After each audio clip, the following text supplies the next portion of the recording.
Salut tout le monde, alors comme vous pouvez voir, il neige dans le Nord-Pas-de-Calais et j'ai pas forcément envie d'aller tourner une vidéo en extérieur pour vous montrer le Kestrel.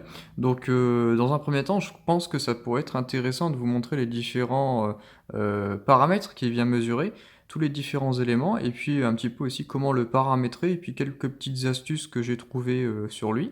Donc du coup, première partie, où est-ce qu'on va être en intérieur, où est-ce qu'on va apprendre à se servir du Kestrel, montrer un petit peu cet appareil. Et puis ça va déboucher sur une deuxième partie qui sera cette fois-ci un peu plus pratique. On sera en extérieur et puis on va faire quelques mesures pour vous montrer quelques points que j'ai déjà abordés dans différentes vidéos. Donc allez, c'est parti pour la petite présentation du Kestrel. Salut tout le monde, alors on va parler un petit peu du Kestrel aujourd'hui. Alors le Kestrel, c'est un outil formidable qui va vous permettre d'obtenir beaucoup de données météorologiques, aussi bien la température, la pression atmosphérique, la vitesse du vent, et plein d'autres éléments. On va voir ça un petit peu plus en détail. D'abord, je vais parler de mon modèle. Alors moi, j'ai le modèle Kestrel 5500. Ce modèle, en fait, a l'avantage de pouvoir être relié à un téléphone portable via le Bluetooth. Alors, certains d'entre vous vont dire oh, c'est une option banale, ça ne sert pas à grand chose. Au contraire, je dirais que ça sert beaucoup. Ça sert pourquoi notamment parce que vous n'êtes pas du tout obligé du coup d'avoir le Kestrel juste à côté de vous. Je prends l'exemple, vous êtes au bord d'une forêt et vous voulez mesurer le vent dans la plaine devant vous. Soit vous mettez le Kestrel dans la plaine, mais du coup c'est trop loin de vous pour pouvoir lire l'information. Ou alors vous le mettez à côté de vous, mais du coup ça va vous donner des informations erronées puisque le vent au bord de la forêt ne sera pas le même que le vent dans la plaine. Et grâce au système Bluetooth, vous n'êtes plus embêté. Parce que vous pouvez le mettre 15 mètres devant vous et envoyer grâce au Bluetooth sur votre téléphone et lire l'information sur votre téléphone qui sera juste à côté de vous. Donc au moins vous lisez vraiment l'information qui va être pertinente pour le tir. Alors ce système a l'avantage aussi de pouvoir être monté sur une girouette. Alors cette girouette elle est super pratique puisqu'elle va du coup permettre de pouvoir s'orienter directement face au vent. Et donc du coup ça va pouvoir vous permettre de calculer assez facilement ce qu'on appelle le crosswind, donc du coup le vent qui va être perpendiculaire à votre trajectoire, donc le vent latéral. Je vous donne un exemple, et bien je vais dire voilà, hop, je peux dire au Kestrel, et bien voilà, je te dis que ma direction de tir c'est dans cette direction-là. Hop, c'est très facile, il suffit de faire des settings, je vous le montrerai un petit peu plus tard. Et bien je le lâche ensuite, et puis il va s'orienter par rapport au vent.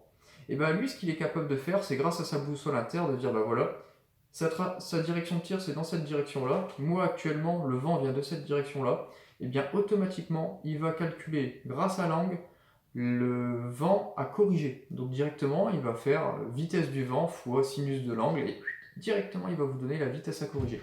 C'est super pratique, puis en plus de ça, cette information, hop, elle est envoyée sur votre téléphone, c'est juste à côté de vous et vous avez juste à lire, voilà, vitesse à corriger, 2,4 mètres par seconde, après c'est à vous de vous débrouiller pour vos tables.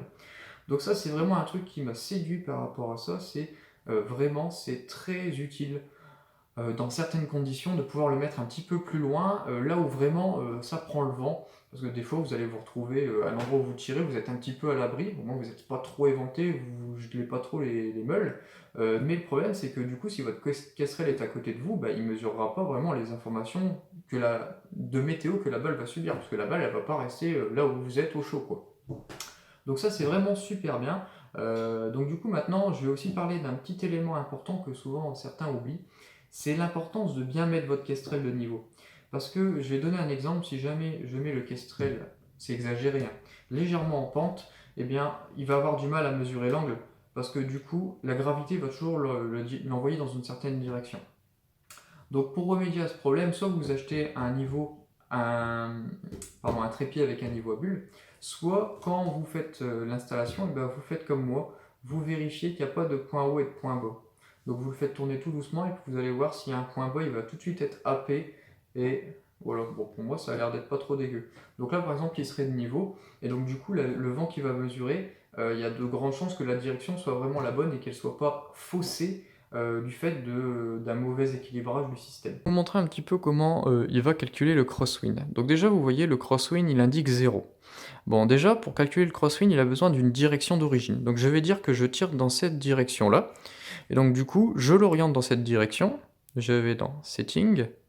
Je vais dans Auto Set. Je lui dis bah oui cette direction est bien la direction dans laquelle je vais tirer. Je valide. Et voilà. Donc là, il me dit, voilà, il sait que ma direction, elle est par là. Donc si je viens souffler, vous allez voir, le crosswind devrait être presque zéro. Pourquoi? Bah, tout simplement parce que le vent sera soit à midi, soit à 6 heures, et donc sa composante tangente, sa composante normale, sa composante latérale sera nulle. Donc on va vérifier. Donc vous voyez bien, en bas, il écrit 1,9. Ça, c'est la vitesse qu'il mesure. Et le 0, c'est la vitesse qui est perpendiculaire à la trajectoire. Donc là, on refait un essai. Donc vous voyez bien, il capte bien une vitesse, mais il me dit, bah non, ton crosswind niveau 0. Donc maintenant, on va faire, hop, on va l'orienter sur le côté. Et, hop, je vais tourner la caméra. Et donc maintenant, je suis un petit peu anglais par rapport à ma direction, et là, vous allez voir, il va mesurer du crosswind. Donc vous voyez, par exemple, il mesure 2,2 mètres par seconde, mais il me dit que mon crosswind niveau, par exemple, 1, 0,7, 0,5, etc. Donc vous voyez, automatiquement, il vient faire le calcul en fonction de l'angle au fur et à mesure. Et donc si maintenant je me mets totalement perpendiculaire à la direction que je lui avais montrée, vous allez voir que quasiment toute la composante de vitesse sera considérée comme du crosswind.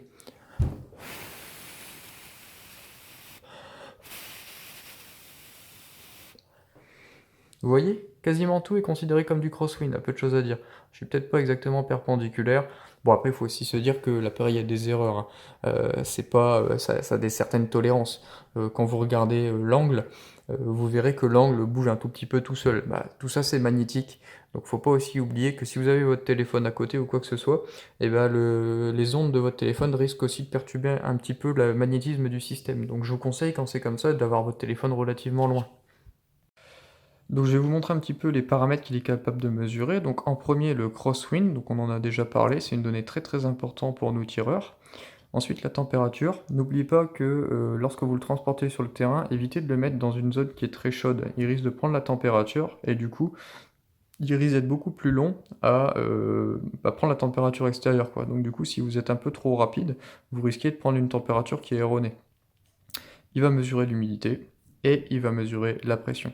Ce sont les 4 données les plus importantes pour le tir. Tout le reste, c'est du bidouillage, et donc tout le reste, moi, je ne l'ai pas affiché. Au moins, je m'amuse pas à cycler, parce qu'à chaque fois, on cycle dans le menu, pour trouver les bonnes informations. Toutes mes informations sont directement là, je n'ai pas besoin d'aller chercher plus loin. On va voir un petit peu comment lier les deux. Alors, on va dans Strelec Pro, ensuite je vais dans Météo, et je clique ici, ça permet de relier les deux en Bluetooth. Alors là, le statut est toujours disponible. Il s'est mis maintenant connecté. Et hop, il vient de tout me donner. Donc température 21,5 degrés. À la limite, regardez bien, on va les confirmer, hein. Température 21,5. Pression 998. Humidité 45%, etc. Donc du coup, voilà, là, on a exactement les mêmes données qui sont envoyées dessus. Donc je fais utiliser ces valeurs, et là, hop, automatiquement, il a réglé du coup toutes ces valeurs dessus. Et on peut même aller encore plus loin en allant dans ce petit élément ici, qui est là. Et ce petit élément, il dit quoi? Et hop, c'est une boussole. Donc là, on va dire, voilà, par exemple, je suis en train d'effectuer un tir. Je vais prendre un peu de recul. Donc j'effectue un tir dans cette direction. Donc je lui dis, voilà, je vais le calibrer. Donc hop. Donc voilà. On va bien le faire parce que je l'ai un petit peu bougé entre les deux. Donc voilà, là il sait que cette direction-là, c'est la direction dans laquelle je tire. Donc on voit bien, la petite ligne en rouge, elle est vers le haut. Si maintenant je bouge un petit peu le kestrel et que je lui donne de l'angle, vous allez voir, voilà, que le petit élément se déplace. Et en fait, ce qui communique là, c'est la différence d'angle, d'orientation entre lui et la trajectoire que je vais prendre. Donc là, on va faire un petit exemple, une petite application. Donc regardez bien. Donc là, je vais bien droit vers vous. Donc là, je vais faire calibrer. Donc hop, je calibre et voilà. Donc là, il me dit, c'est bon, j'ai ta direction dans laquelle tu vas tirer. Donc maintenant, regardez bien, je vais souffler dans votre direction et vous allez voir, il va indiquer du coup le vent. Mais regardez bien les corrections en bas, vous verrez que les corrections ne vont pas bouger. Pourquoi? Parce que je vais souffler dans le sens dans lequel je vais tirer. Donc vous voyez, pourtant j'ai un vent de 5 mètres par seconde, et il me dit, clic 1. On est d'accord? Maintenant, regardez bien ce que je vais faire. Maintenant, je vais tourner le Kestrel un petit peu. Je vais lui mettre de l'angle par rapport à ce que j'avais fixé. Et là, surveillez bien la valeur, et vous allez voir, et vous allez voir que cette fois-ci, il va demander de faire une correction.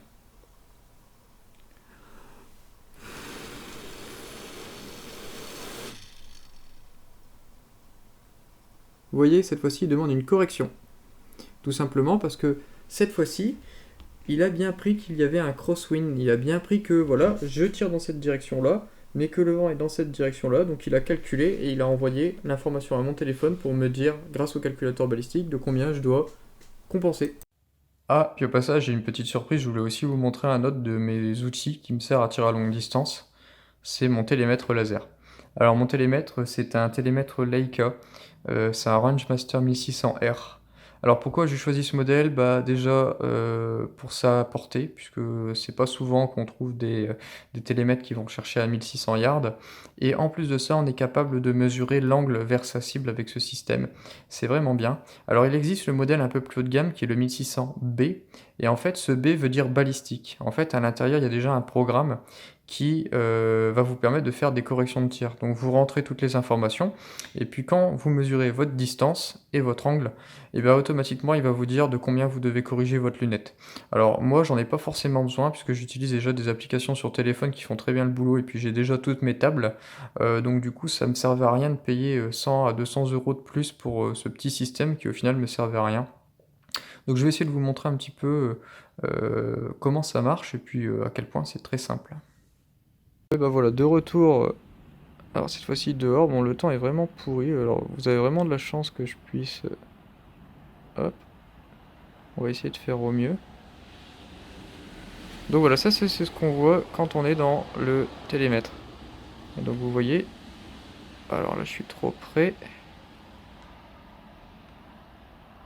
Et voilà, donc là c'est ce que vous voyez dans le télémètre. Donc dans le télémètre, il va vous donner la distance en mètres. Alors là je suis dans mon jardin, donc forcément c'est pas très loin. Puis comme vous pouvez voir, il neige vraiment. Donc je vais pas pouvoir m'amuser à aller voir beaucoup plus loin. Donc ça c'est la distance, et si maintenant je veux mesurer l'angle, j'ai un autre bouton à côté, et cet autre bouton va me dire bah voilà, le point que tu vises a une inclinaison de 2 degrés vers le bas par rapport à ton orientation à toi, par rapport à l'horizontale. Voilà ce qui conclut cette vidéo. Alors il y aura une prochaine vidéo quand le temps sera un petit peu plus clément sur une application sur le terrain. En tout cas voilà, ça change un petit peu des autres vidéos que j'ai pu paraître jusqu'à maintenant. Ça fait un petit peu plus, on palpe un petit peu plus les choses, c'est un petit peu plus matériel que des études de chiffres et des études de données.